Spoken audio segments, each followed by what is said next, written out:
נו, אז הבנתם כבר ששנת הלימודים הסתיימה? היא הרי הסתיימה, היא לא תמשיך. זה לא יחזור להיות כמו קודם.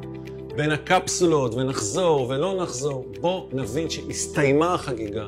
שנת הלימודים הקלאסית הזאת שציפינו שעוד רגע היא תחזור, כבר לא תחזור השנה, אבל יש חדשות טובות, מדהימות אפילו.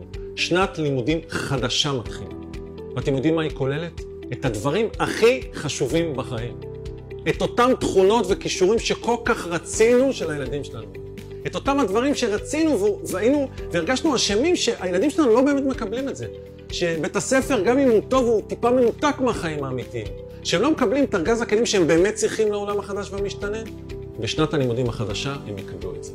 אנחנו הולכים לשים בצד את הציפיות הקודמות שלנו ולהתרכז בשנה חדשה עם תעודה חדשה. כן? וזאת התעודה, עם מקצועות חדשים ממש ממש מעודכנים. והנה קבלו את מקצוע הליבה הראשון, לדעת לנהל את עצמם. כמה זה חשוב? כמה זה חשוב שהילדים שלנו ידעו לנהל את עצמם, שפתאום לא אומרים להם מה לעשות, לאן ללכת, לאיפה לבוא, באיזה עמוד, איפה בספר, איפה בחוברת. תנהלו את עצמכם, כי זה מה שתעשו בעולם החדש, ללמוד לנהל את עצמם. עוד מקצוע חשוב, לדעת להיות בקשר עם המשפחה הגדולה, עם המשפחה הגרעינית, עם השכנים, עם חברים, כן? להיות היזם של הקשרים החברתיים שלי. איך להיות לבד ולא להיות בודד.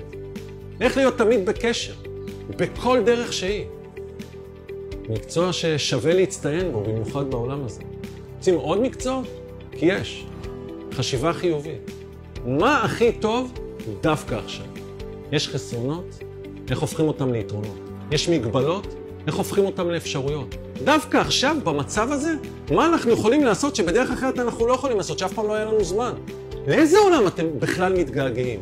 לזה שיצאתם מהבית בבוקר, שמתם אותם בבית ספר, הלכתם לעבוד, בסוף היום נפגשתם, אמרתם, איך היה? כיף, לך להתקלח, צחצח את השיניים, אתה הולך לישון, עשית שיעורים, ויום חדש. כשחושבים על זה, למה אנחנו מתגעגעים בדיוק? עכשיו שאנחנו יכולים להיות הרבה יותר ביחד, ללמוד אחד את השני, להכיר מקרוב אחד את השני. אבל יש עוד מקצועות בתעודה הזאת. תעודת החיים האמיתיים. איך תמיד מעניין לי ואף פעם לא משעמם? איך אני יודע להשיג את עצמי, לעניין את עצמי, ואז אפילו עוד יותר? הרי אפילו לטפס על הקירות אנחנו עושים. הנה הזדמנות, שהם ילמדו לעניין את עצמם. אנחנו רוצים שיהיה לנו ילד סקרן שאף פעם לא ישתעמם. ובסוף, איך הכי טוב ונכון לי ללמוד? כן, איך לי נכון ללמוד? איך אני רוצה ללמוד? איך אני רוצה לנהל את הלמידה שלי בעולם? די.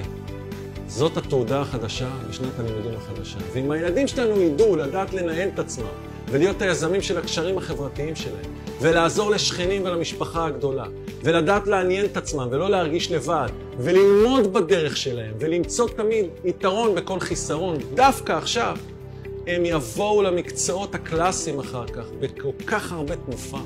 הם ייקחו את הלימודים באנגלית ובמתמטיקה ובשפה ובכל דבר. אבל הם יבואו בדיוק עם המנוע הפנימי הזה שכל כך חששנו שלא יהיה להם.